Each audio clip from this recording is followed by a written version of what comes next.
കയറിയോടെ ഇരിയടാ. ഡേയ്, നീ ഈ റീൽസ് നോക്കി ഗണിച്ച് ഗണിച്ചിരി.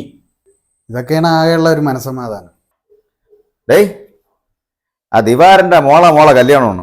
നീ എത്തി ഇന്ന് അവിടം വരെ ഒന്ന് പോകണം. എനിക്കൊന്നും വയ്യ. എന്റെ സുഹൃത്തിന്റെ കൊച്ചുമോളുടെ കല്യാണമാണ്. എനിക്ക് സുഖമില്ലാത്തതുകൊണ്ടാണ്. നീ ഇന്ന് പോയേ പറ്റൂ. അപ്പോഴും നീ കല്യാണത്തിന് പോവല്ലേ? ഞാൻ പോട്ടാ. നീ ഇത് ആരെ കല്യാണമാണെന്ന് വിചാരിച്ചാണ് പറയണത്? എന്റെ കൂടെ പഠിച്ച സവിത ഇല്ലേ, സവിതയുടെ മോളെ കല്യാണമാണ്. അതിന് പോകാനാണ് ഇങ്ങനെ ഈ പറഞ്ഞുകൊണ്ടിരിക്കുന്നത്. ഇവിടെ ഒരുത്തം പുര അറിഞ്ഞിരിക്കണത് അങ്ങേർക്ക് അറിയണ്ട. എന്റെ വീട്ടിൽ ഇതൊക്കെ തന്നെ അവസ്ഥ. അവര് വിചാരം ഞാൻ പൊടിപ്പുള്ളതെന്നാണ്. അളിയ, ഇതൊക്കെ മാറാൻ വേണ്ടിയിട്ടാണ് അളിയ തീവലയുള്ള മുരിങ്ങയ്ക്ക് 4 കിലോ മേടിച്ചോണ്ട് വീട്ടിൽ പോയത്. എന്നിട്ട് പോലും അവർക്ക് മനസ്സിലാവുന്നില്ലെന്നേ. ആരോട് പറയാൻ? ഇന്നലെയും കൂടെ 2 ബ്രോക്കർ വന്നതാണ്. കൊച്ചുകുട്ടിയാണെന്നും പറഞ്ഞുകൊണ്ട് ഇങ്ങേര് ഇന്നലെയും പറഞ്ഞു വിട്ടു 2 ആ ഡേയ്, നീ കല്യാണത്തിന് തന്നെ മോളിലല്ല. ഞാൻ ഒന്ന് റോഡോട്ട് വേണം. നിനക്കെന്തെങ്കിലും വാങ്ങിക്കണോ? എനിക്കൊരു കിൻഡർ ജോയി 2 ക്രീം ബന്നും. സ്വന്തം പൈസ കൊടുത്തൊരു ക്രീം ബന്നൂരും വാങ്ങിക്കാൻ നിവൃത്തിയില്ലാത്തവനാണ് പെണ്ണ് കെട്ടാൻ നടക്കുന്നത്. ഇനി അവളുടെ ചെലവും കൂടെ ഈ വയസ്സാം കാലത്ത് ഞാൻ നടത്തിയിട്ടുണ്ട്.